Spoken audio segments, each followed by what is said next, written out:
Velkommen til podcasten How to Brand.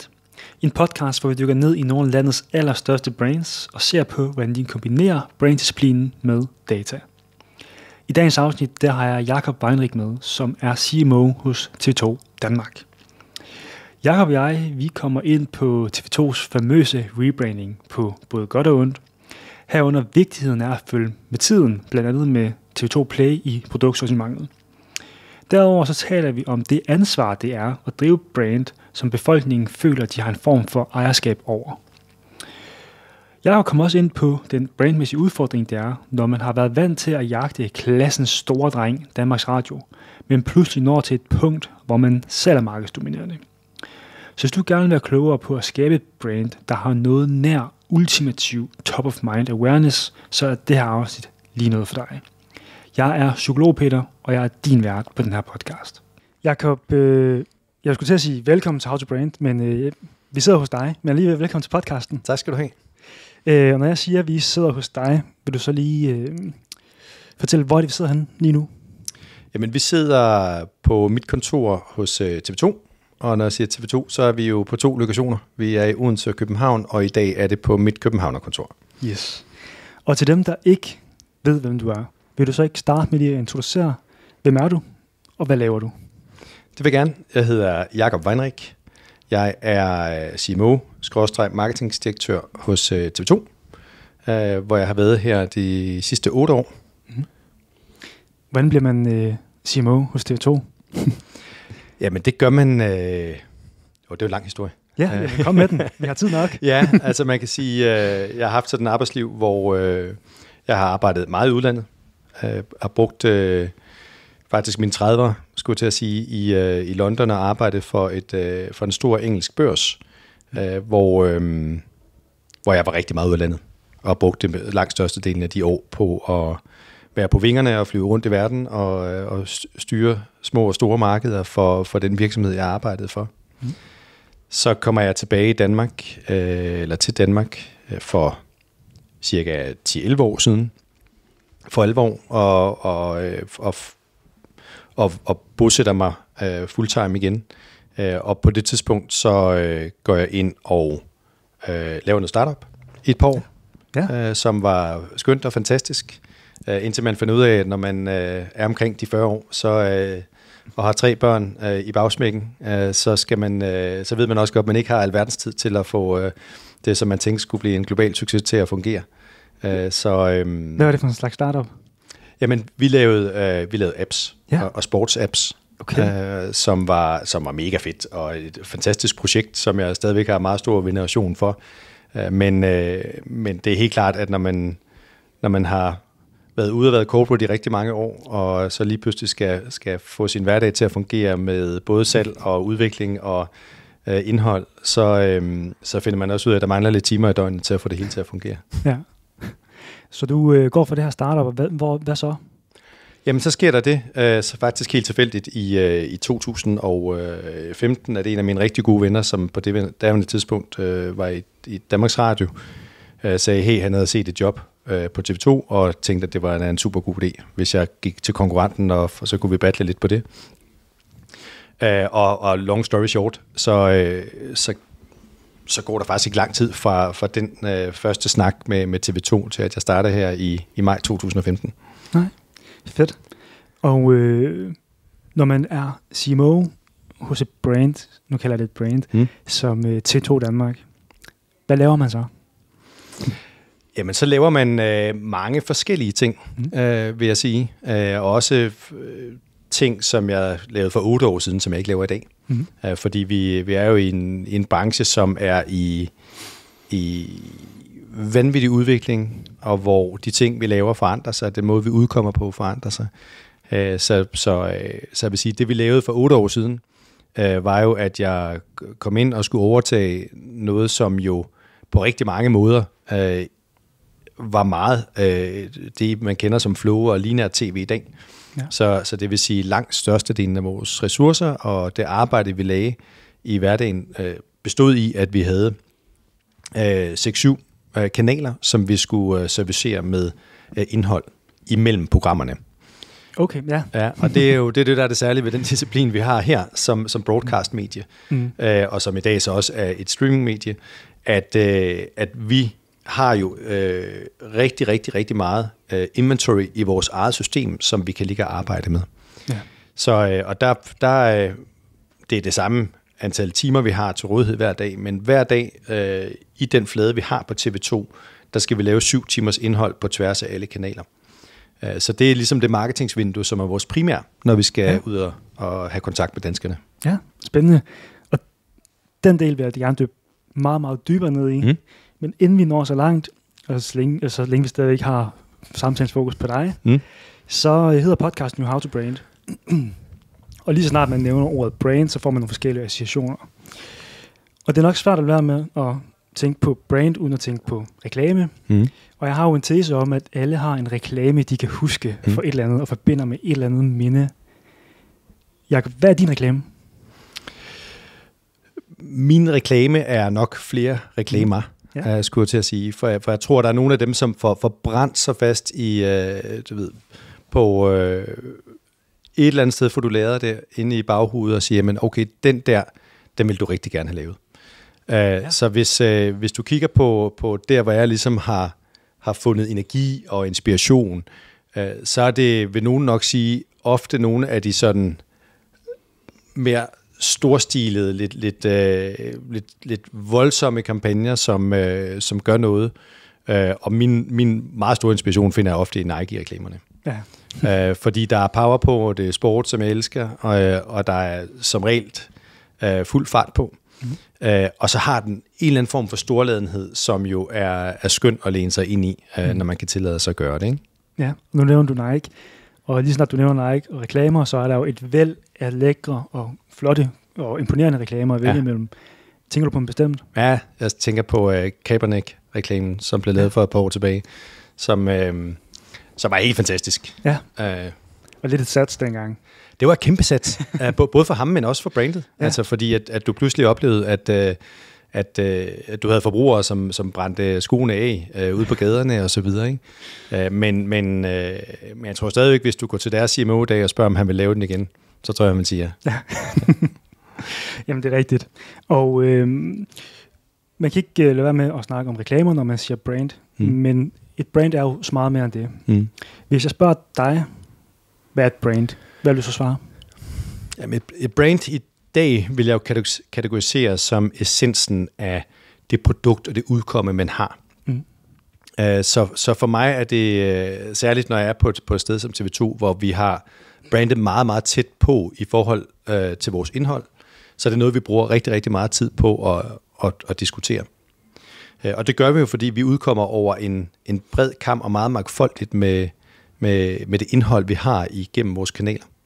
Og det vil sige meget, hvis man taler med vores programfolk og indholdsfolk, vil de jo sige, jamen hver udsendelse, hver programformat, hver underholdningsformat, hver fiktionsserie, vi har, det skal ramme inden for brandskiven.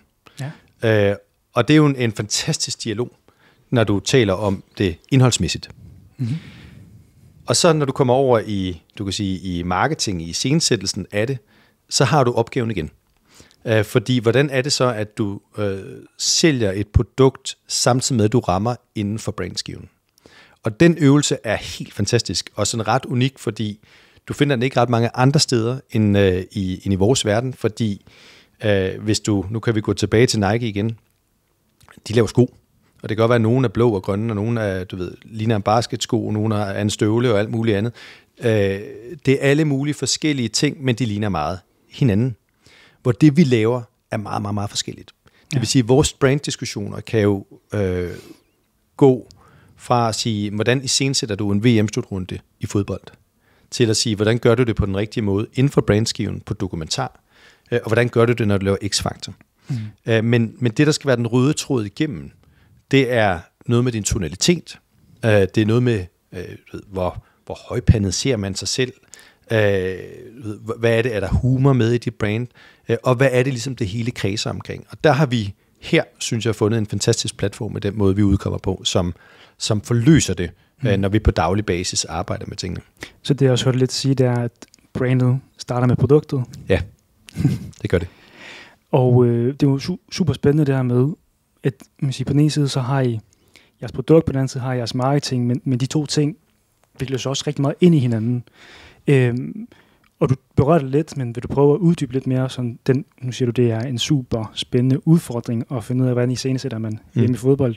Hvad er det sådan helt konkret, I sidder med og sådan skal dykke ned i? Hvad er det for en udfordring, I skal prøve at løse der? Fordi det er jo om noget en unik udfordring at sidde i.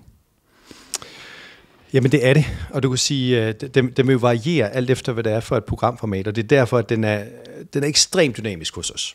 Ja. Fordi, som jeg sagde før, så er der, i og med at vi udkommer så mangfoldigt fra at være en nyhedsstation, hvor halvdelen af medarbejderne er her, det er nyhedsfolk, til at vi udkommer med noget, som er letbenede danseshows, ikke i den kulørte branche, skulle jeg sige, men ude i den anden ende, hvor det er rendyrket underholdning.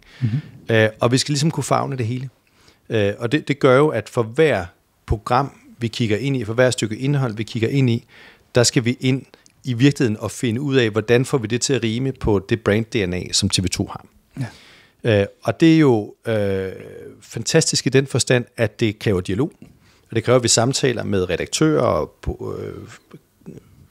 direktører og indholdsdirektører i forhold til at sige, hvor er det, vi er på vej hen, hvad er det her format skal, og hvad er det, vi gerne vil signalere med det, hvad er det for en målgruppe, vi gerne vil arbejde på med lige præcis det her format. Og det gør, at vi, uden at skulle forklare det, for det er garanteret også super skønt at sælge leverpostej hver dag, men det er noget andet, hvis du ved, at jamen, det ser sådan ud, det har den farve, og vi skal bare ud og lave noget, som har den mest fantastiske ROI, og ellers stopper vi kampagnen, og så skal vi videre, og så må vi finde et andet tidspunkt året, hvor danskerne spiser mere af det. Der har vi en anden opgave, fordi vi skal hele tiden se vores brand i øjnene, og vores brand, det er vores indhold. Så det starter med indholdet, og så skal vi lave de ting, som kan være med til at iscenesætte det på en måde, så vi udover at appellere og sælge nogle abonnementer på Play, også får det til at rime på TV2. Helt sikkert. Og på den måde, så bliver jeg faktisk tvunget ud i også at tænke lidt mere langsigtet, end så mange andre, lad os kalde det produktbrands, altså brands, der sælger leverpostej eller sko. Hvis man tager Nike ud af ligningen, og også tager TV2 Danmark ud af ligningen, hvilke brands synes du så personligt er fede? Jamen, det er jo meget forskelligt. Altså, jeg tror, man har sine favoritter inden for alle kategorier, ikke? Ja. Så jeg synes jo, de rene brands står fantastisk. Jeg synes stadigvæk, Sony står skønt for mig. Ja. Har også stor veneration for gamle Sony-reklamer, som jeg synes er vidunderlige. Vi kan sikkert alle sammen huske hoppeboldene, der ryger ned igennem San Francisco, som jeg tror, der var 230.000 stykker af dem. Ikke? Ja. Så man tænker, okay, det får noget med sig, fordi det på det tidspunkt, udover at lave et bet på en vanvittig reklame, også gør noget ved dem, som oplever det, som både er fantastisk musik og fornemmelse, og det drejer sig om farver på det tidspunkt. Og man synes, man kan se det i Sony-produktet i dag. Det tvivler jeg på, men det sidder jo i en. Og så kan du spole tiden frem nu og sige, men hvem laver noget, som står fuldstændig rent, hver gang du ser det? Og det gør Apple. Ja. Og det er jo sådan det, man kan kalde klinisk dødssygt. Men det virker. Ja. Og det, og de kan vende, og de kan dreje telefonen, og de kan kalde den 11, 12, 13, 14, og hvor er vi henne nu? Men det er stadig kvidt. Så der er jo noget i de forskellige kategorier, hvor man siger, men hvis man skulle arbejde inden for den kategori, så ville det være det der var vidunderligt. Og skulle du arbejde inden for tv, om du vil, så vil Sony være skønt. Skal du arbejde inden for streaming og broadcast, så er TV2 det bedste. Og apropos det, så er jeg begyndt på sådan en relativt ny ting her i How to Brand. Sådan man kan måske kalde det sådan en brand preference-leg. Ja.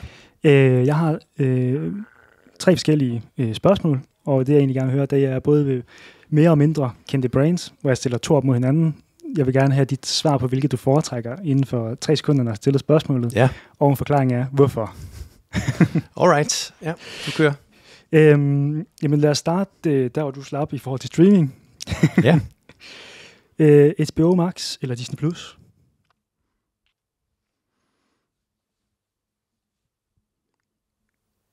Så har jeg fået time-outen på de... jamen, jeg vil faktisk sige HBO.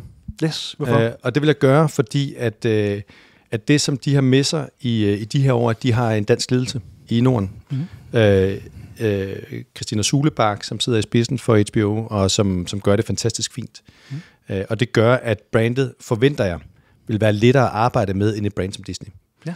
Så det, som man jo ofte får ved at arbejde med de store globale brands, er, at når du kommer ud i de mindre markeder, så bliver du lidt sådan en oversættelsesbureau.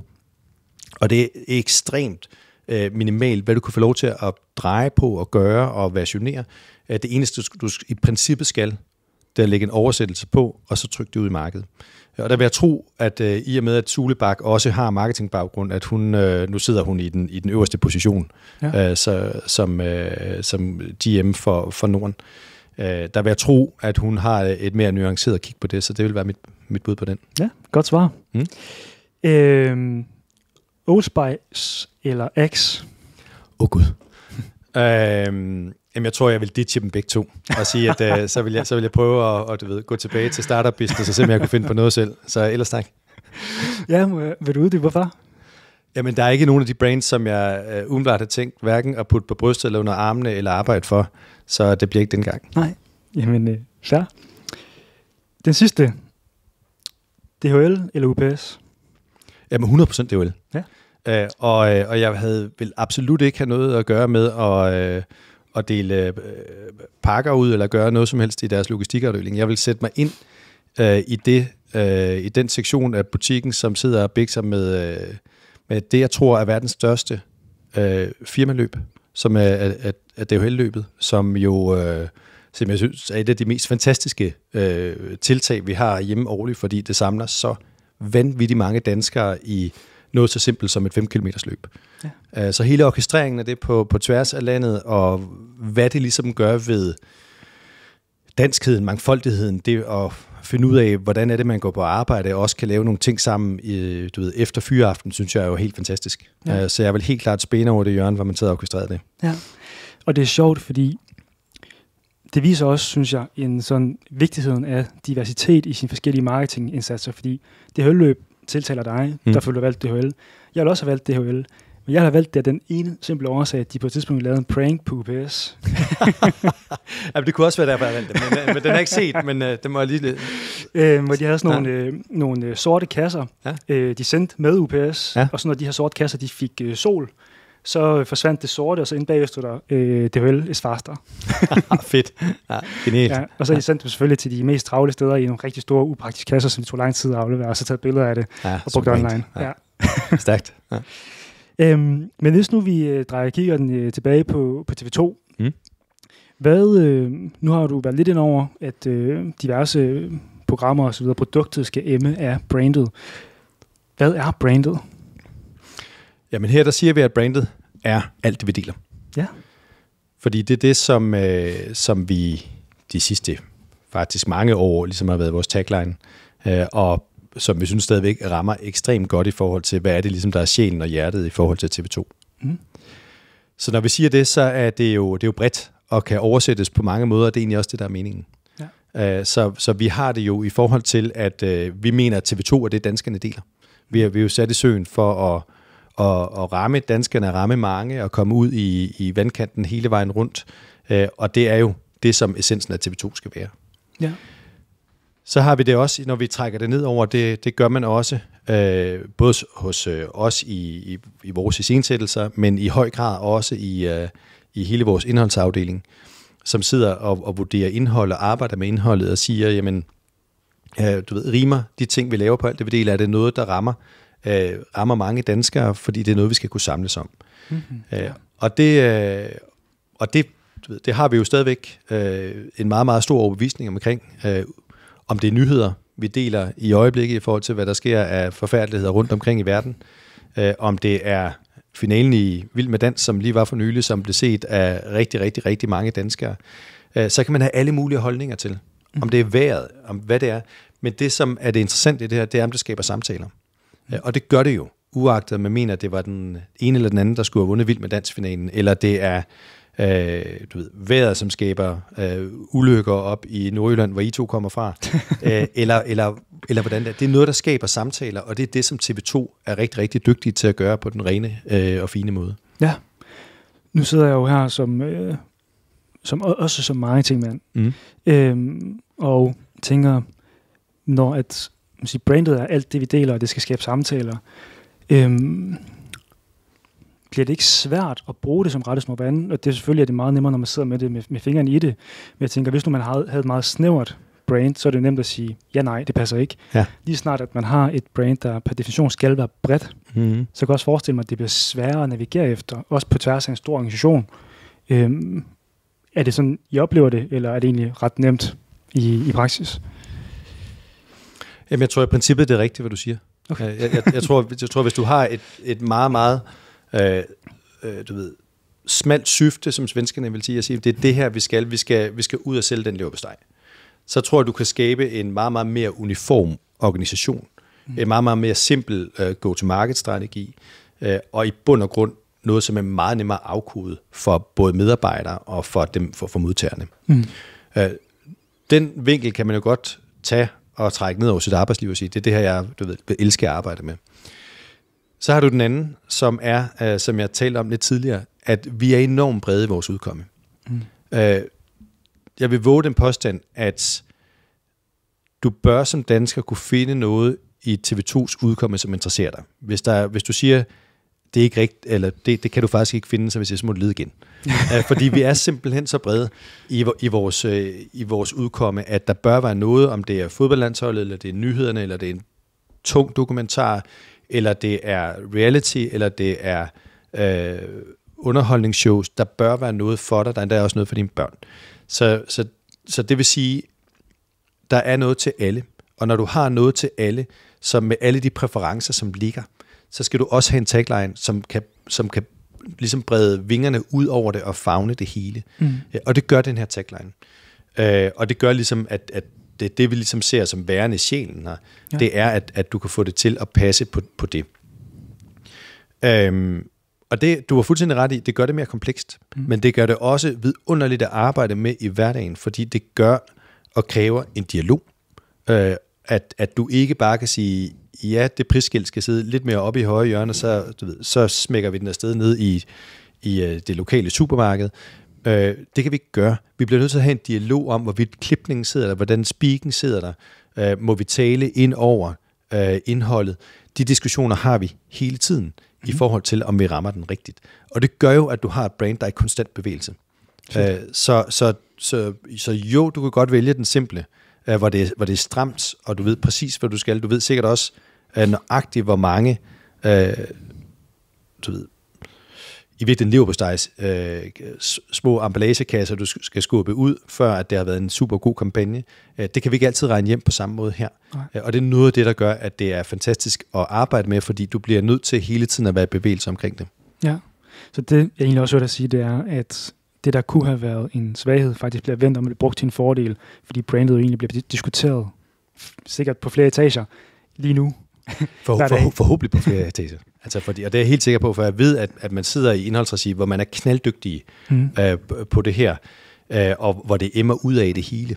Der skal man have diskussionen. Jeg ved, de har den. Vi skal have den, og vi har den. Fordi vi bliver nødt til at hele tiden følge med, og sikre os, at vi ikke divergerer fra de brandhensyn, vi har aftalt. Ja. Da jeg kom ind her i dag, både ude fra parkeringspladsen og nede i receptionen, blev jeg mødt af et flot logo. Tak. Ja, jamen, det synes jeg. Ja. Og jeg ved jo, at der har været noget debat i forhold til det. Ja. Men inden vi lige når til det punkt, så indtil at det blev lanceret, hvilken rejse har brandet så været på frem til i dag, bare den tid, du har været her i det mindste?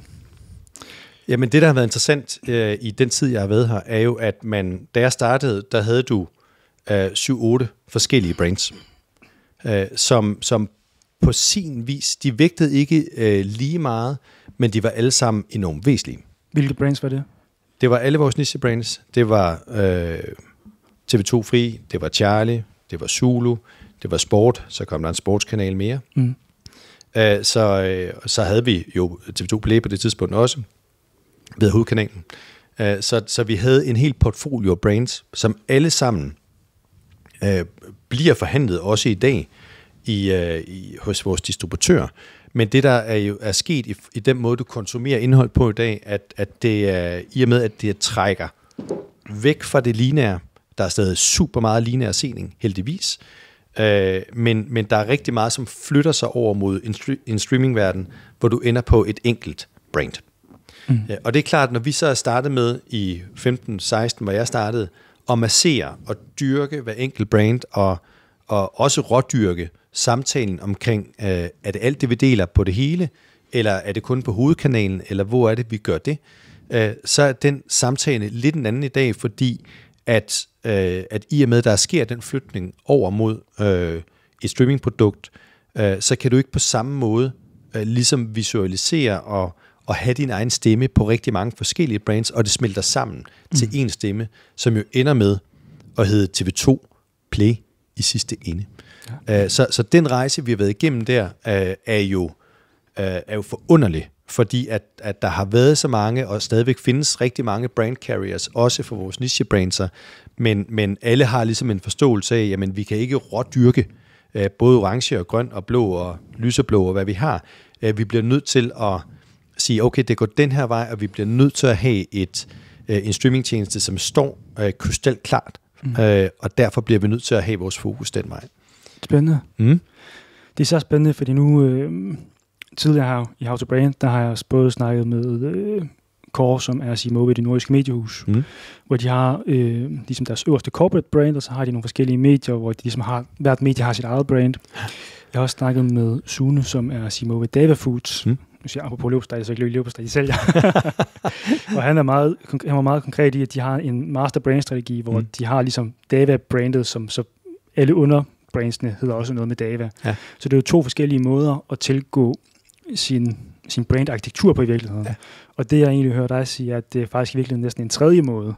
Altså, I konsoliderer det jo nærmest i TV2 Play, eller hvad? Ja, det kan du sige. Vi har også brandsene med. Men det er jo hele diskussionen, om du har et branded house eller et house of brands. Ja. Hvor vi er startet med at være et house of brands og have ekstremt mange, til at vi er i dag noget andet. Ja. Og hvor vi ligesom siger, ja, vi har en overligger, som er TV2 Play /TV2, for vi bliver stadigvæk nødt til at sige, vi har jo to forretninger, om du vil. Vi har en digital forretning og en lineær forretning. Og TV2 er den primære styrke, vi har, når det kommer til det lineære, så der bruger vi rigtig meget krudt fortsat, og så har vi TV2 Play, når det drejer sig om det digitale. Ja. Men de to bor jo oppe i en overligger. Vi har ikke smidt de andre brands. Vi har stadigvæk Fri, vi har stadigvæk Charlie, og vi har stadigvæk News, som er super stærke brands hver især, som også bliver solgt som individuelle brands ude i distributørernes forretninger. Så vi har en stor interesse i at lave fedt indhold også der. Men hvis vi skal sørge for at ligesom at have vores fokus på at bygge i virkeligheden vores overligger og vores indgang til vores indhold, så skal vi sørge for at have fokus til rigtige steder. Ja. Og den her proces her, det er jo nemt at snakke om, hvad er gået godt. Ja. Men hvis du skal pege på noget, hvor I har begået den største fejl, hvad er det så? Som I selvfølgelig antager forhåbentlig noget at rette op på bagefter. Ja, men der er nok to ting, jeg vil pege på, som den ene er lidt mere kulørt end den anden. Den første ting, du kan sige, det er, at vi var måske for lang tid om at lave det store skifte til at sige, nu er det TV2 Play, det drejer sig om. Og det, vi legede med det i en del år. I 18, 19, 20 legede vi og brugte en del tid på det.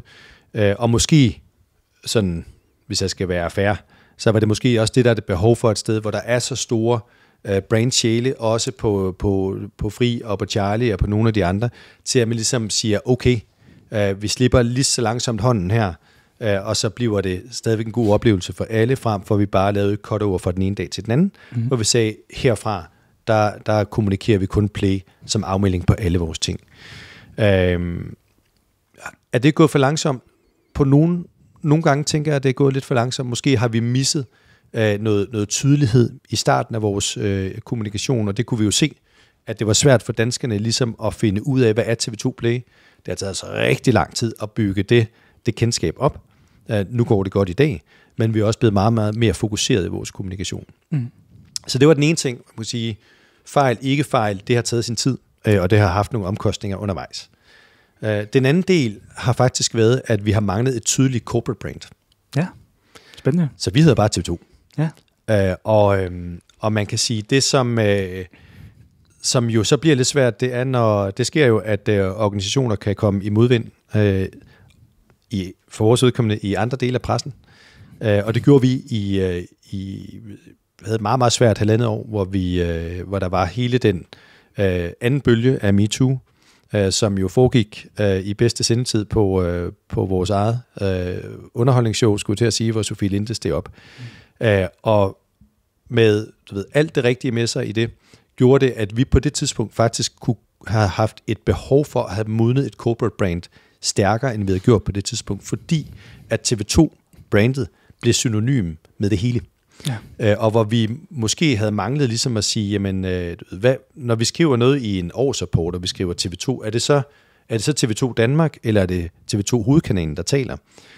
Og der kunne vi faktisk godt have haft et ønske om at adskille tingene, sådan at vi egentlig ikke tog en diskussion om TV2 ABC, men vi sagde, men det, der foregår på TV2 Danmark, er det og det og det. Ja. Og det er faktisk først efter, at efter den periode, eller det var mens det hele pågik, at vi sagde, at vi har faktisk behov for at få defineret os selv som koncern. Og fordi der vi mangler ligesom at sætte noget krop på tidligere, fordi det har ikke været behov for.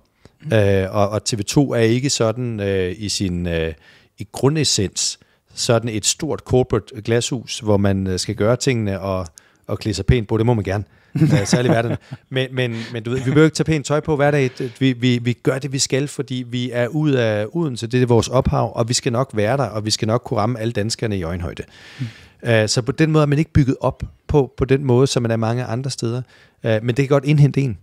Og det gjorde det i de der år, hvor vi helt klart havde behov for at lægge det nye brand TV2 Danmark på hele vores struktur og sige, det bliver vi også nødt til at passe på og pleje og tage alvorligt.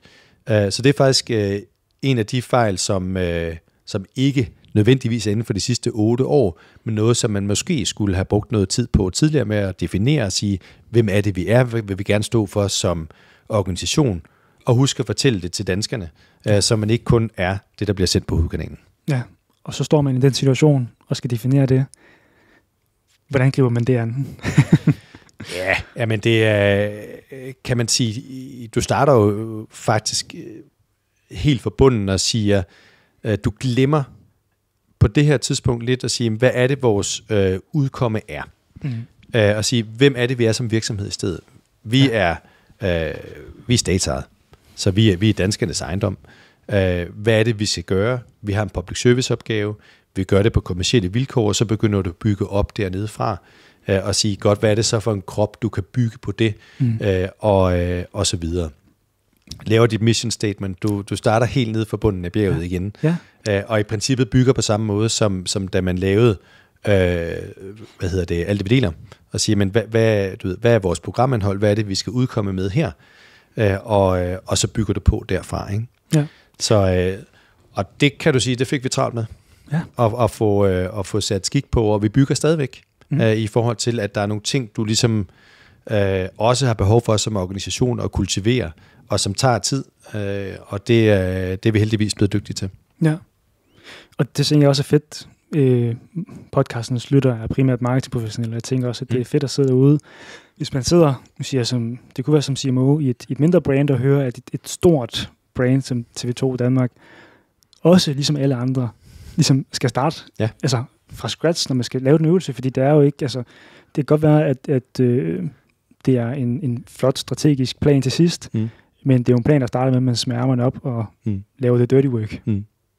Ja, det er det. Og så er det jo også en plan, som jo, den skal kommunikeres, men det er jo også rigtig meget at sige, hvad betyder det internt? Ja. Hvad betyder det for medarbejderne?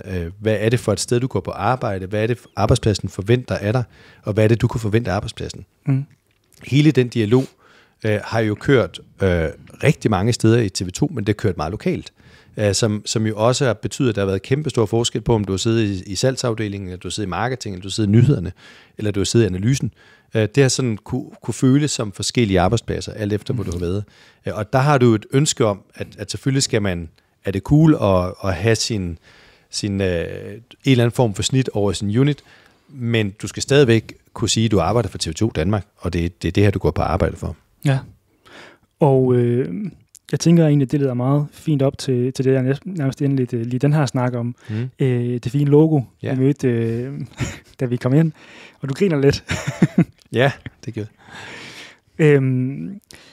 Tidligere på året, der fik I jo et man kan kalde det et visuelt løft. Ja, det kan man godt kalde det. Og vil du starte med at fortælle lidt om tankerne bag, for derefter at snakke om, hvordan det blev modtaget? Ja, altså man kan sige, da vi startede med hele det, der hedder, vi har kaldt det CVI-projektet, Corporate Visual Identity-projektet, som hvis jeg spørger Anne Stig, min chef, som er vores øverste, så vil hun sige, at det er det største projekt, TV2 har lavet i sin tid. Ja. Fordi det har været så tværgående, og jo gået lige fra det, jeg kiggede på, der gik ind i bygningen, til hvordan vi ser ud på tv-fladen og på streamingtjenesten, til konvolutterne nede i depotet. Så der er ikke noget sted, som ikke har været i berøring med det her projekt på den ene eller den anden måde. Så det har været enormt omfangsrigt. Mm. Det, der er det pudsige, det er, når vi taler om TV2 Danmark-identiteten før, det er her, vi starter. Og det starter faktisk, CV-projektet starter meget smalt med, at vi skal bygge på vores brand-familie, og vi skal have en ny fætter med ind i flokken, som hedder TV2 Danmark. Mm. Og så sker der ofte det, at når man prøver at putte noget nyt på noget eksisterende, så kan det eksisterende komme til at se utrolig bedaget ud. Og noget, som du elsker at arbejde med i hverdagen, og tænker, at det er vidunderligt, og det må aldrig ændres, og nej, hvor er det smukt og godt, og lidt retro, men stadig super godt, så kan man godt lige få den tanke at sige, skal vi lige prøve at se, hvad der sker, hvis vi genbesøger det hele. Mm-hmm. Og det er super farligt, når man kaster sig ud sådan noget her, fordi så kan det få lige præcis det projekt, som Anne har skitseret, som det største tværgående projekt, der er lavet her, som så er der, hvor vi ender. Så det startede med, at vi skulle sætte form og farve og krop på TV2 Danmark til at blive den gennemgribende oprydning, som vi så endte med at bruge 1,5 års tid på. Ja. Og hvordan blev det taget imod? Jamen, som forventet, vil jeg sige. Altså det var vi helt opmærksom på. Altså det logo, som TV2 har haft, var jo stort set det, som man udkom med i slutningen af 80'erne. Ja. Og så skal vi være opmærksom på, at vi er statsejet.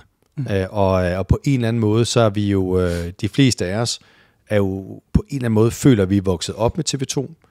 Vi kan godt huske, hvordan det logo ser ud, når det hænger op i venstre hjørne på firkanten derhjemme. Og det er noget, som man egentlig bare forholder sig til, at sådan skal det bare se ud, fordi det er TV2. Så en del af den proces, vi var igennem i forhold til CV-projektet, var også hele tiden at lave vores stakeholder management internt. Og når vi havde lavet de her gennemgange og fortalt om, hvad der skulle ske, og du ved, vores fond skal se sådan her ud, og hele balladen, og det sluttede af, og sagde vi, nu kommer vi til at vise jer noget, og det er okay, der bliver lidt stille.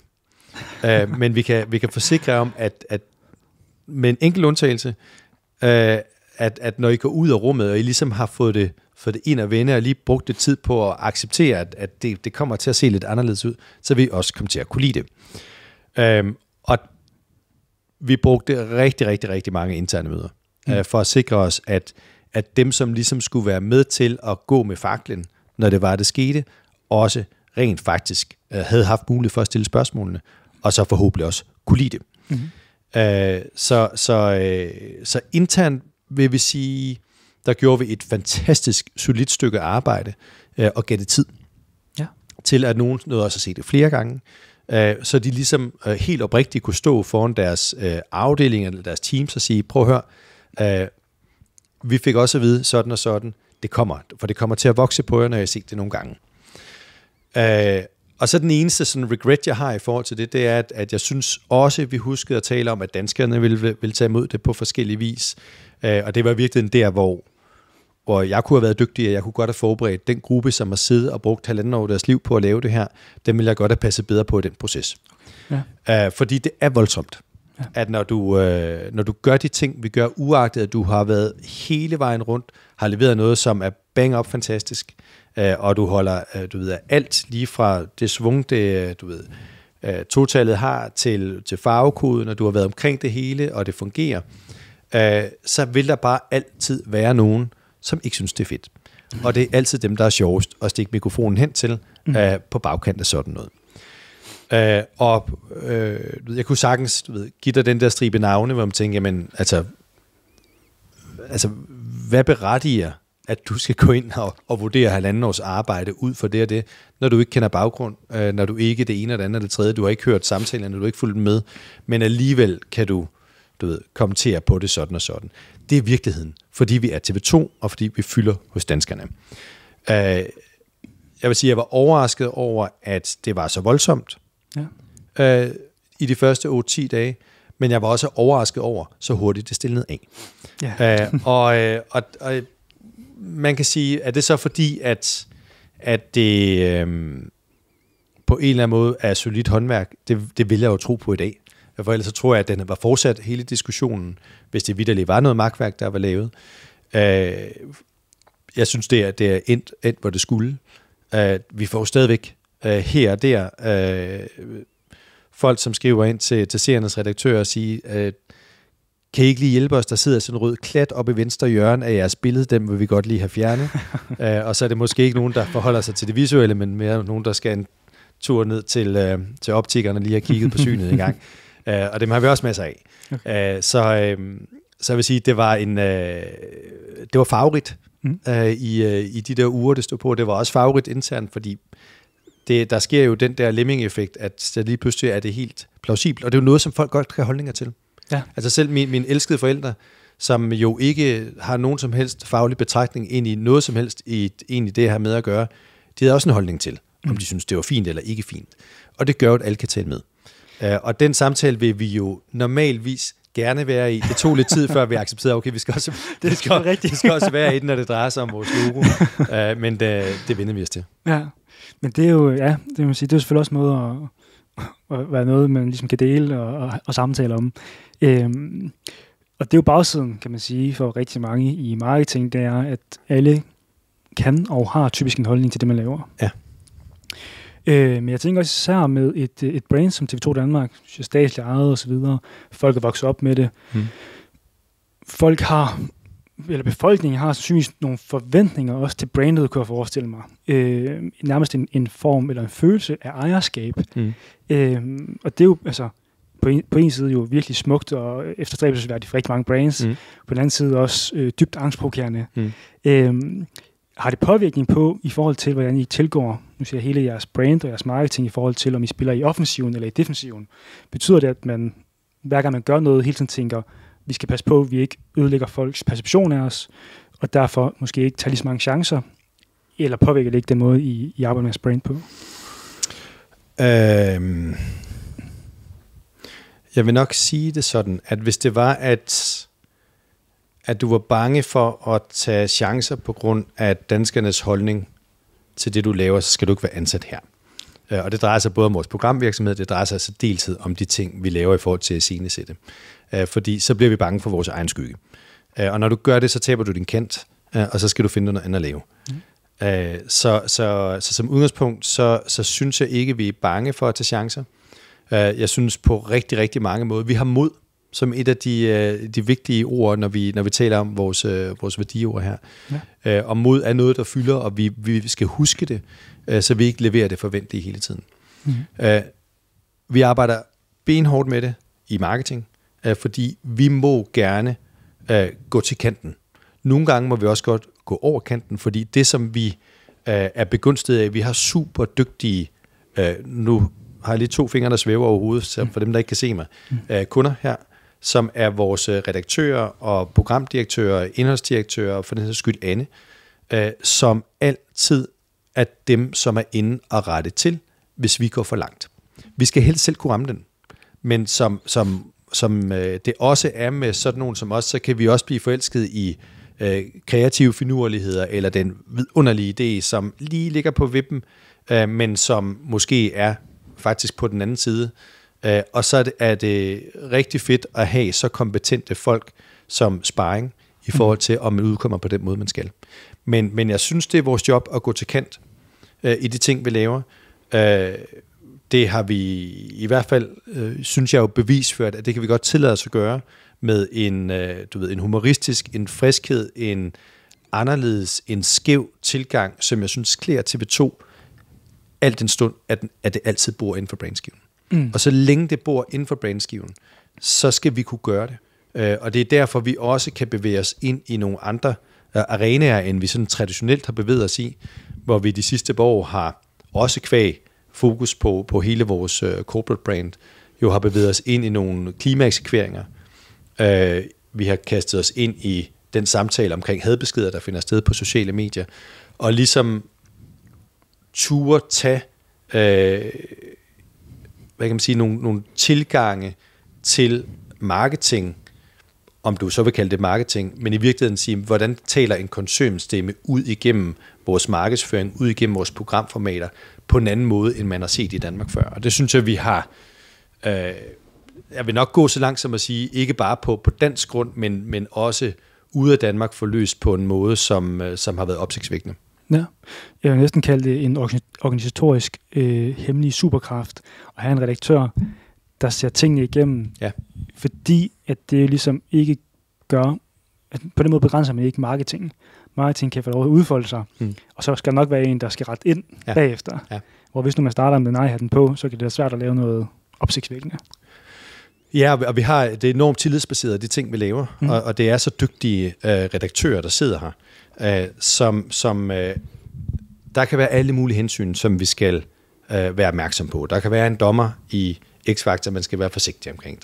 Der kan være nogle dansere i Vild med Dans, som man skal være forsigtig omkring og behandle på en bestemt måde. Der kan være børn, der er med i en julekalender, som skal have en særlig behandling. Der kan være massevis af hensyn, som en redaktør kender til, som vi bliver nødt til at arbejde med ind i den måde, vi iscenesætter programformater og serier på. Og det samarbejde, der fungerer der, er enormt tillidsbaseret. Og ofte så vil det opleves mere som et parløb end et sådan traditionelt kundeforhold, som man vil se andre steder. Ikke? Ja, og nu nævner du, at der kan være nogle børn i en julekalender.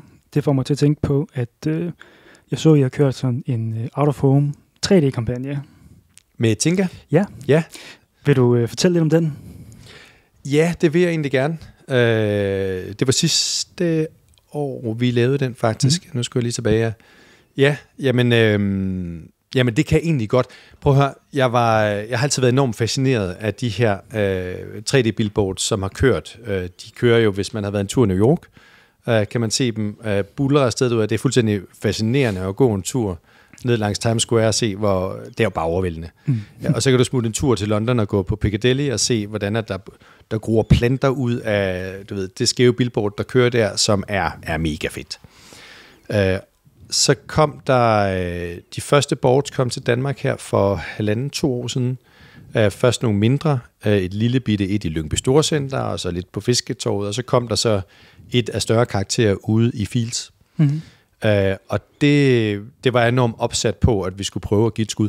Og også opsat på, at vi skulle være nogle af de første, som prøvede at arbejde med ind i at lave noget bespoke content til lige præcis det.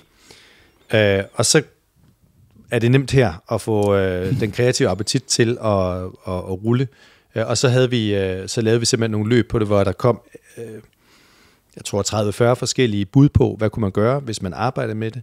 Og det bud, der var det bedste, og som vandt den interne pitch-konkurrence på det, var så det her Tinka, som vi så senere forløste i meget, meget fint samarbejde sammen med Armstrong Film, som er et svensk firma, og så Ocean Outdoor, som er dem, som ejer de boards herhjemme. Ja. Og var så de første i verden faktisk, som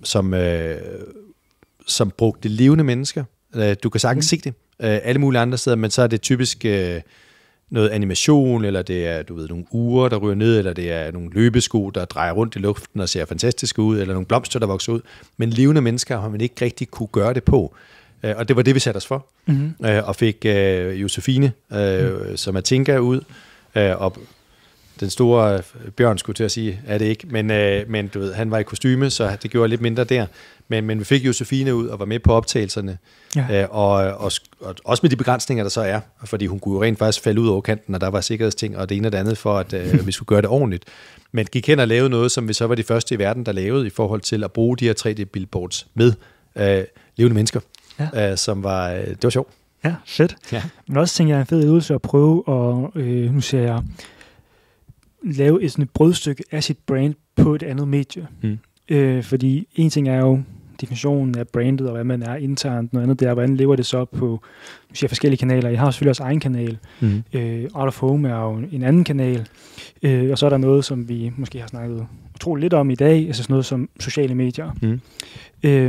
Differentiere i, nu siger jeg, jeres tone of voice, og den måde, I udkommer på i marketing, på, nu siger jeg, på jeres egen kanal, kontra på sociale medier. Ja, det gør vi. Og hvis vi bare lige skal gøre tænker 3D-oplevelsen færdig der, så var det faktisk, den fortælleform, der ligger i det format, er jo også helt anderledes. Fordi det er sådan et, hvor vi normalt har et narrativ og en fortælling igennem, fordi vi har tid til at starte en historie og slutte den med et eller andet. Så det her format, der ligger i den type outdoor, som det jo er ligesom, det slutter ikke rigtigt. Så det er mere sådan en teaser, mere end det er en lille historiefortælling, som vi normalt kan arbejde med. Ja, det føles faktisk lidt som en biografreklame næsten. Ja, det gør det. Ja, det gør det. Det er i princippet det samme, når du spørger til sociale medier. Fordi der, hvor vi startede for mange år tilbage, var jo, at der kunne man... Der sad hele Danmark og så BH-familien og Kurs mod fjerne kyster, og bum, så kunne du lave en Facebook-gruppe, og bum, så havde du 200.000 følgere. Og det var dengang. Og det var fantastisk, og du tog traileren og smed dig ind i, og de skønne drenge gled ned ad klipperne, og der var dejlig musik, og det var azur og blåt hav, og båden var smuk også dengang, så alt var fint. Og det buldrede der ud af, og vi fik jo så mange kontakter gratis i gåseøjne, som vi også kunne bruge på toppen af de andre muligheder, vi har her.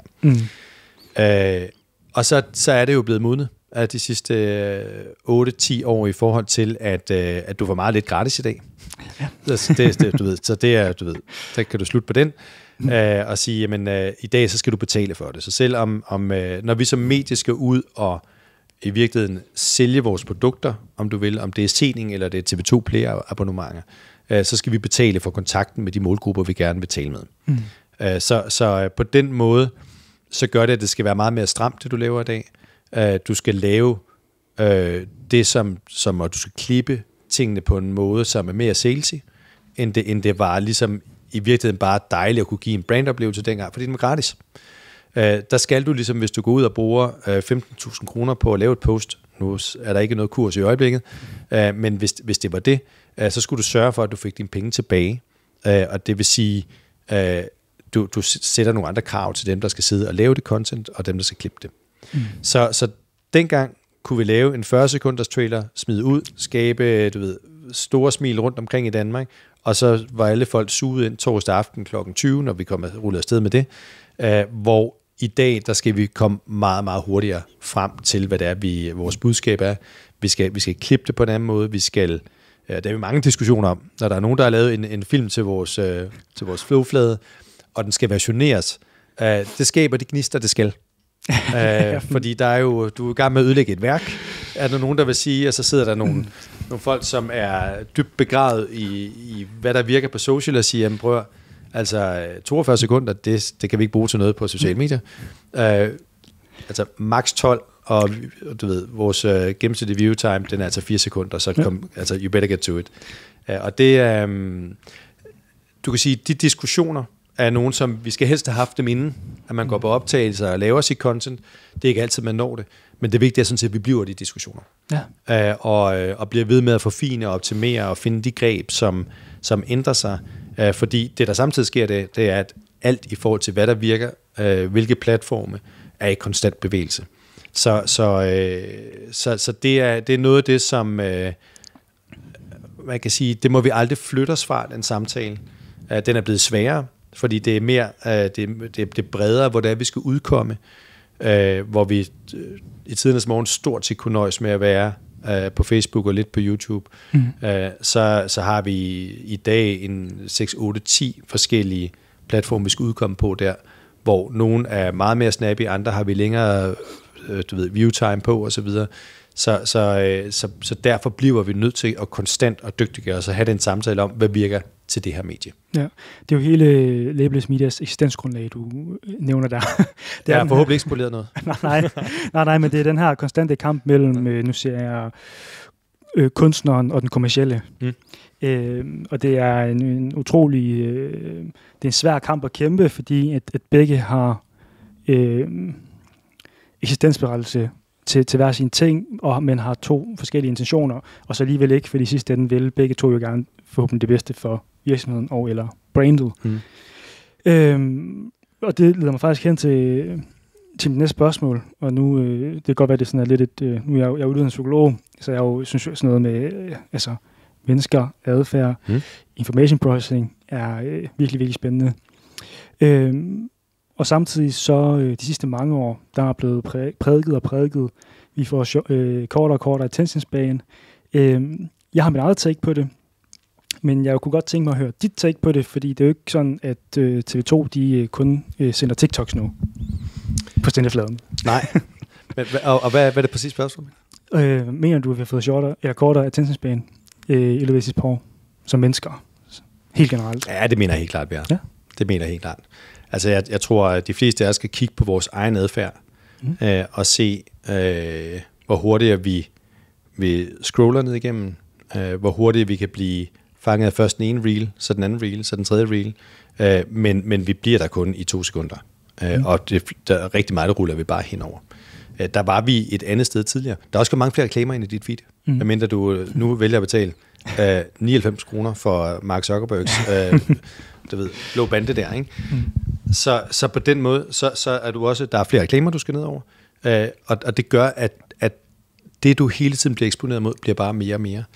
Og altså, så på alle mulige måder, med TikTok selvfølgelig som det bedste eksempel på, at du har ganske få sekunder til at kunne udtrykke dig, så tror jeg bare, at det er noget, som vi bevidst eller ubevidst, og det kan være, at du korrigerer mig lige lidt, men det tror jeg helt klart, at vores at du ved, hvor lang tid vi har til at tage et budskab ind, til at kommunikere til folk, det er bare minimeret i forhold til, hvad det var for bare 4-5 år siden. Ja, jeg ved ikke, om jeg vil korrigere, men jeg tænker, at det er en spændende dialog. Ja.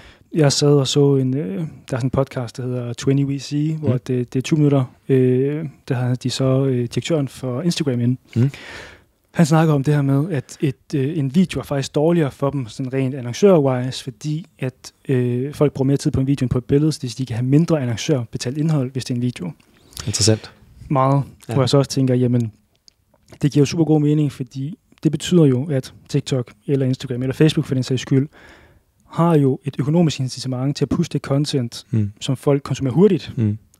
Men de er faktisk også bare konsumere lidt af, så ikke det, de scroller forbi, men der, hvor de konsumerer en tilpas mængde værdi, men ikke mere. Hvis de konsumerer 10 sekunder, så koster det faktisk meta-penge, kontra hvis de kun konsumerer 3 sekunder videre til den næste. Ja. Så jeg tror egentlig, at det er en øvelse i fokus, men jeg tror, at vores platforme er bygget til ikke at lade os fokusere.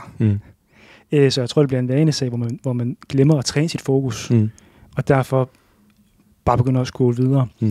Men med det sagt, så ved jeg ikke, jeg tror ikke, at den sådan generelle attention span, altså evnen til at fokusere nødvendigvis er faldet, fordi der er stadigvæk folk, der binge-watcher serier på Netflix. Altså de kan godt sætte sig ned og se en serie, så godt være, de scroller samtidig. Ja, det er rigtigt. Ja. Men jeg synes, det er en utrolig spændende dialog, og meget interessant på sådan også et generelt sådan samfundsmæssigt plan, fordi det har betydning for, nu siger brugernes eller danskernes adfærd, og hvordan man udkommer til dem på sociale medier kontra tv. Som jeg også lige nævnte, inden vi gik i gang her, vi laver også nogle gange tv-reklamer, og også tv-reklamer, vi kører på jeres kanaler, hvor at selve strukturen for kommunikation i en tv-reklame er markant anderledes, end at lave strukturen for en annonce på sociale medier. Så jeg synes, det er en super spændende dialog, det her med kunstneren versus den kommercielle, og det her med at lære sin platform at kende. Der tænker jeg også, I må sidde med mange insights. Det kan godt være, du ikke lige giver dem alle sammen væk her. Men i forhold til, hvad der virker også på jeres egen kanaler. Ja, altså man kan sige, det som der hvor tiden har ændret sig for TV2, at det var først i 2012, at TV2 besluttede sig for at tage penge for hovedkanalen. Når du er et gratis medie, så har du en mulighed for at kommunikere, som er den, man siger, det er fint, du gør opmærksom på det selv, men du gør faktisk primært ting af branding-hensyn. Og det gør, at det er sådan feel good meget det, du laver. Det er en anden type kommunikation, du ligesom lægger over dem. Jeg tror egentlig ikke, der var så mange, der i 2012 på TV2 havde tænkt over, hvad det ville betyde over tid. Men fordi samtidig med det her, så sneg Netflix ind på markedet som det første, og så lige pludselig så begyndte de at spise af frokosten, uden vi egentlig var opmærksom på det. Ikke? Og du ved, hele pushet mod det digitale, men også pushet mod, at nu skal man sælge, og du skal faktisk, som dansker skal du betale for at se TV2, er jo noget, som når det først begynder at blive alvor, og pengene for at kunne se TV2 begynder at betyde noget for danskerne, så skal du gøre dig fortjent til at være en del af danskernes PBS. Og det gør, at den måde, du ligesom går til din markedsføring på, også ændrer sig over tid.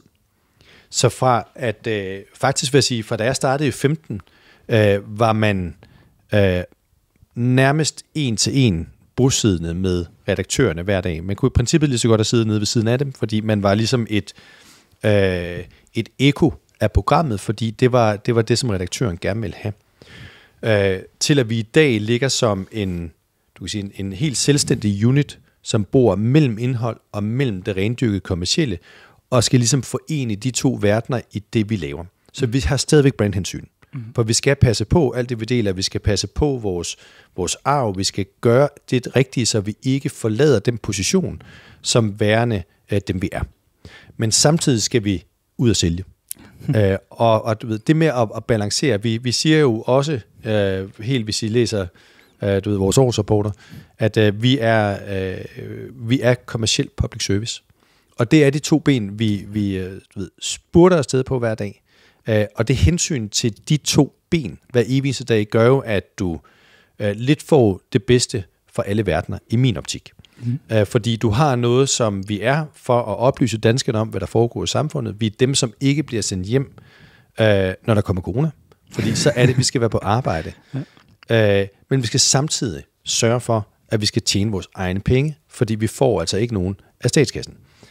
Så det med, at du går på arbejde med, du ved, nu elsker vi ikke så meget længere at sige ordet purpose, men det gør vi her. Der er en oversæt til, at vi går på arbejde, men samtidig må du heller ikke gå på arbejde på flade konvolutter, fordi du bliver nødt til at løbe lige så hurtigt, som de andre gør, hvis du skal sørge for, at du kan konkurrere med, i mit tilfælde med de scenesættelser, som bliver lavet af Netflix og HBO og de andre. Vi bliver nødt til at være lige så dygtige. Og det gør jo, at du har noget energi, som forhåbentlig gør, at du synes, det er vigtigt at gå på arbejde, samtidig med, at du også har en hastighed. Ikke? Ja. Og i forhold til det her med at gå på arbejde, og nu er det jo, I lever jo, groft skitseret kan man godt sige, I lever og laver content. Ja, det gør vi. Og så kan jeg jo ikke lade være med at være nysgerrig på at høre dit take omkring AI. Sådan helt generelt. På et helt overordnet plan, ser du AI som en trussel i forhold til, ja, nu siger jeg bare brandet. Lad os bare starte der. Nej, det gør jeg ikke. Nej. Det gør jeg ikke. Hvad ser du AI som? Nu tænker jeg især i forhold til, udviklingen er på nogle måder super fascinerende hurtig, men også på andre måder skræmmende hurtig. Jeg tror ikke, det kommer til at erstatte jeg bare 50% af jobs. Men derfor tror jeg stadig, det kommer til at erstatte nogle jobs. Ja, det gør det også. Ja. Jeg tror, det er meget afhængigt af, hvor du befinder dig. Nu sidder jeg i den styregruppe i TV2, hvor vi sidder og drøfter det og vurderer, hvad det er for nogle projekter, vi ligesom går i gang med. Og der er kæmpe stor forskel på, om du sidder i nyhederne, som eksempel, som altid er early adapters, og der er udaf, og det er mange mennesker, og det er sultne journalister, de kaster sig frødende over det. Og som har jo, nu er det vel et par dage siden, at ChatGPT blev sendt ud i verden, og dermed stort set, så har man formentlig brugt det i nyhederne det sidste år. Er nysgerrig på, hvad kan det hjælpe med, hvad kan det gøre, Ikke i sådan en besparelsesøvelse, men sige, hvad er det, vi kan bruge den løsning til. Og der hjælper det ekstremt meget, at du kan lave, fordi du skal lave mange forskellige versioneringer, eksempelvis en artikel, og det kan den hjælpe med knips. Og det er vidunderligt, fordi det gør, at det er tidsbesparende for den journalist, der kan udkomme på flere platforme, og møde de krav, som han eller hun må få til det daglige arbejde. Så kan du gå ned i teknologiområdet og sige, hvad er det kan gøre der? Jamen der er noget, der skal styres nogle algoritmer inde på Play. Så, det gjorde vi i forvejen. Det er faktisk AI, så ja, vi bruger AI. For vi bruger det til hele tiden at sige, den anbefalelsesmotor, som har kørt her i årevis, som siger, hvis du nu har set Badehotellet på TV2 Play, så kunne det også være, at du var i målgruppen for at se Sommerdagen, når den kommer et øjeblik efter. Så bliver du promptet på Sommerdagen. Det er der noget, der ligger og afkodet, og som sikrer, at det ser du som et forslag inde på TV2 Play. Og det lyder jo enormt simpelt, og det er det jo også. Og det er der, hvor det er noget, som der aldrig har været mennesker på, men som gør, at du får som bruger en bedre oplevelse, end hvis du ikke brugte AI. Så har du andre spor, som er i marketing eksempelvis, hvor vi jo sådan ofte godt kan lide at sige, vi må gerne lege lidt. Og det må vi gerne, men vi skal også gøre det med omhu, fordi vi lever af at være et troværdigt nyhedsmedie.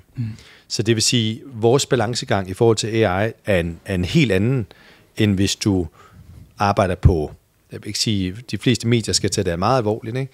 Men andre steder, hvor du kan tillade dig at lave nogle fodfejl, og måske lave dårlige oversættelser osv., der skal vi være meget, meget forsigtige i vores omgang med det, fordi vi må ikke miste vores troværdighed. Og den balancegang skal vi jo også være med til i marketing og sørge for, er intakt. Så vi kan sagtens bruge det til at lave, når vi tager noget ældre materiale frem, og pusser billeder af, og gør ting, og så videre, og får træne nogle robotter til at gøre sådan og sådan og sådan. Det kan vi sagtens gøre. Vi skal bare være super forsigtige med, at vi ikke leger med virkeligheden. Fordi det er der, at vi kommer til at udfordre det eksistensgrundlag, vi har. Så hvis man mister troen og troværdigheden omkring TV2's brand, så har vi et issue, fordi vi er et nyhedsmedie. Og det bliver vi nødt til hele tiden også at være ops på, selvom vi synes, det er fantastisk at lege med, og det er, at nogle giver nogle gakkede løsninger, så skal vi hele tiden lige holde spejlet op foran det og sige, okay, hvis det spejl, vi skal kunne se det her produkt i, ikke ligger inden for TV2's brand DNA, så skal vi lade være. Spændende. Og især spændende det her med, at det hele tiden leger med det for at være up to date, fordi at jeg tror, hvis ikke man er i gang med AI og i gang med at teste af, og ikke er klar på, når den rigtige revolution kommer, så er man hurtigt komme langt bagud. Men hvad er den rigtige revolution? Kan du fortælle mig det? Ja, det er faktisk et godt spørgsmål. Det er faktisk et rigtig godt spørgsmål. Ja.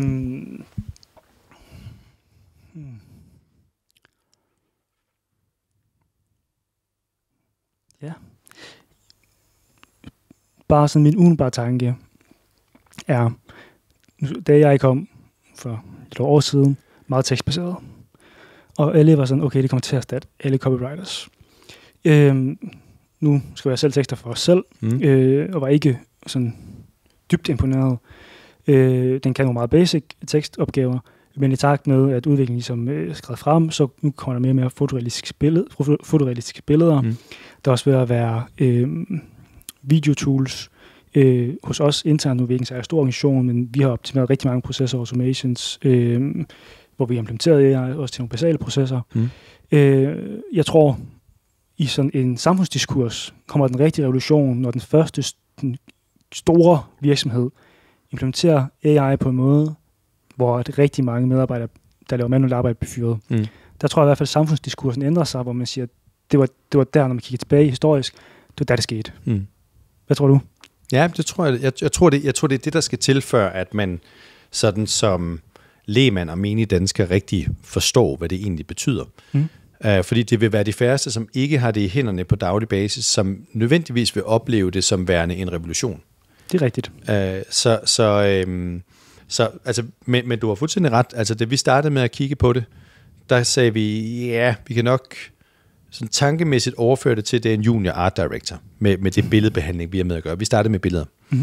og sige, okay, det er måske men vi skal også føre hånden på vedkommende, så det er ikke fordi, at vi har vundet VM ved at ansætte den type der, men der er et eller andet, der er i gang her, ikke? Den styrken og opløsningen af de billeder, vi kunne lave på daværende tidspunkt, det kunne vi godt bruge til teglart inde på Play, men vi kunne ikke bruge det, hvis vi skulle ud på et busstopsted ude i byen. Nej.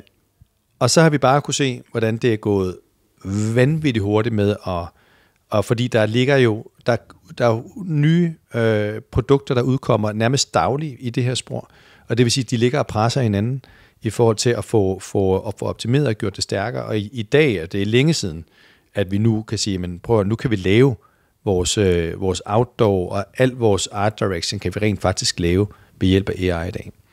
Og så har vi alle mulige andre begrænsninger, fordi vi har jo skuespillere og alt muligt andet, det må vi ikke smide ud i noget open source, så vi skal være enormt forsigtige med, hvordan vi bruger det, men det med at tage tingene ned lokalt, arbejde med det lokalt, bruge det skal vi gøre, fordi vi skal lære, hvad det er for noget, så vi kan følge med, og potentielt set kan det da godt være, at der kommer et par besparelser her og der over tid, men jeg er sikker på, at de besparelser, du får der, skal du bruge til at optimere andre steder, fordi at der er intet af det, vi har med at gøre, der er statisk. Det har vi levende kunne se på de sidste par år, ikke? Ja, det er imponerende. Ja. Men AI, det er fremtiden. Hvis vi kigger tilbage, eller hvis du kigger tilbage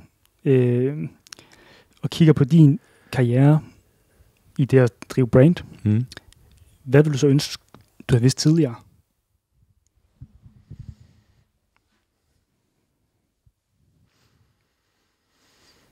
Hvad vil ønske, jeg ville have vidst tidligere?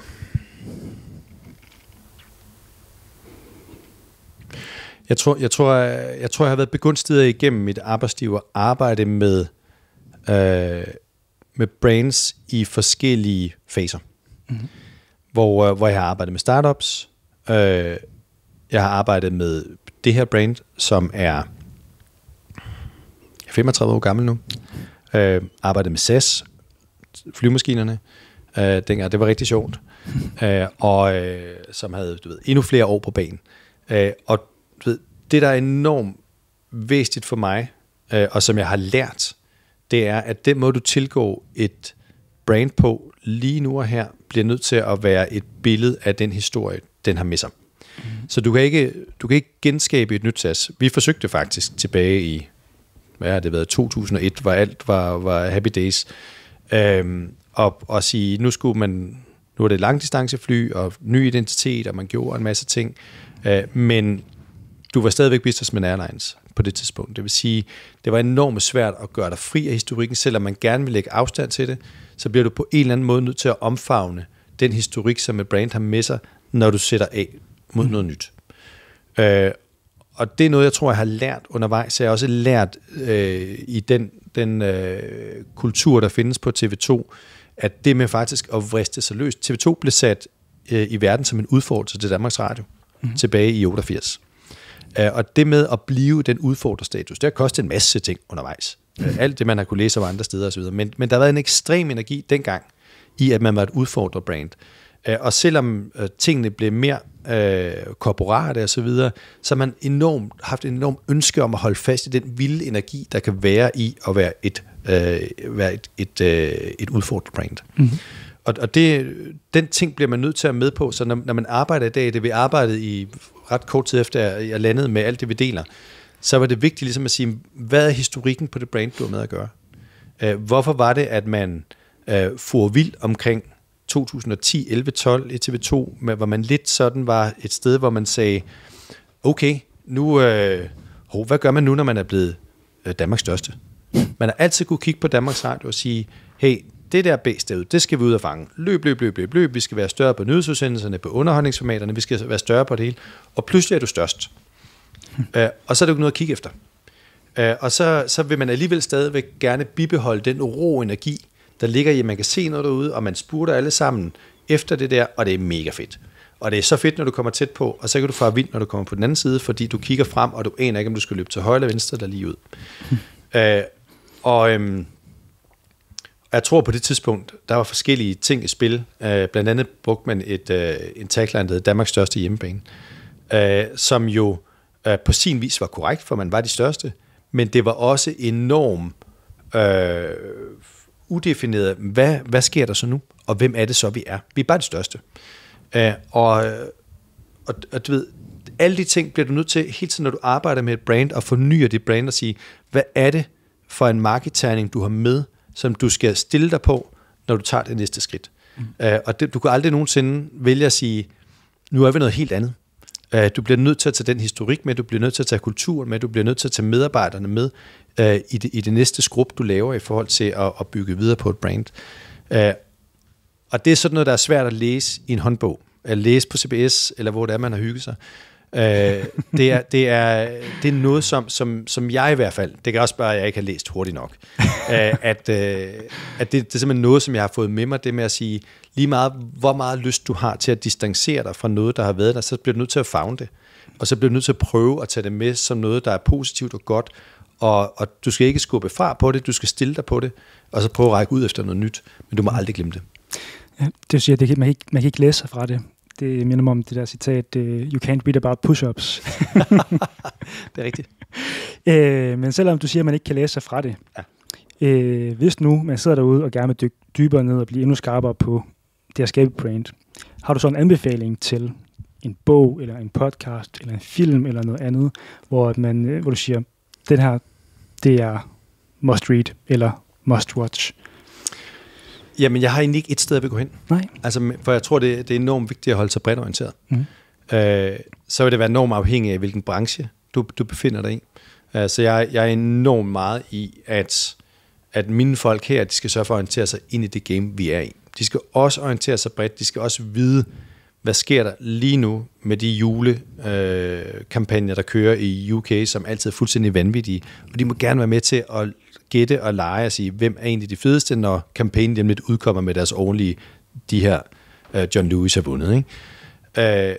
Det må de meget gerne, men de skal også vide, hvad der foregår inde i det felt, som de bevæger sig i. Så de skal være dygtigst af nogen i forhold til at vide, hvad popper Netflix ud med, hvad er det for en greb HBO tager nu, hvad er det Disney begynder at lave, hvordan er det de bruger deres gamle signatur med buen i forhold til at se genkendelige ud, når du ser dem på en outdoor, når du ser dem på en banner, når du ser dem lave deres reels.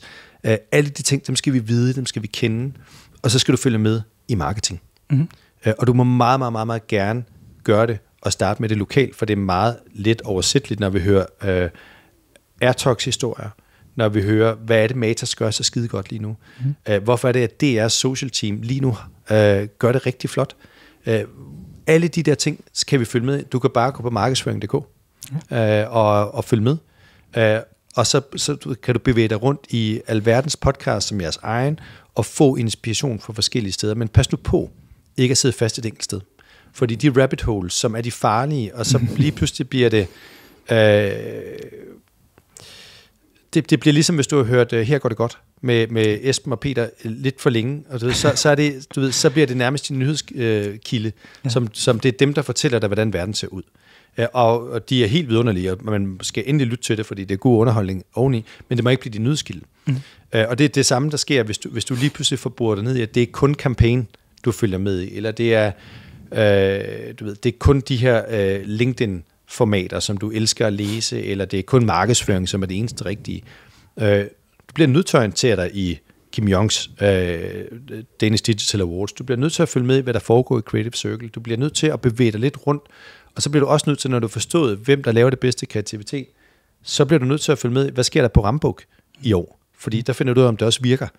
Og du bliver nødt til at bevæge dig rundt med den nysgerrighed, der er inden for det felt, du bevæger dig i. Så lad være med at hoppe i rabbit holes, men bevæg dig. Det er egentlig det bedste råd at give. Meget journalistisk svar. Kildekritisk. Ja, også det. Ja, også det.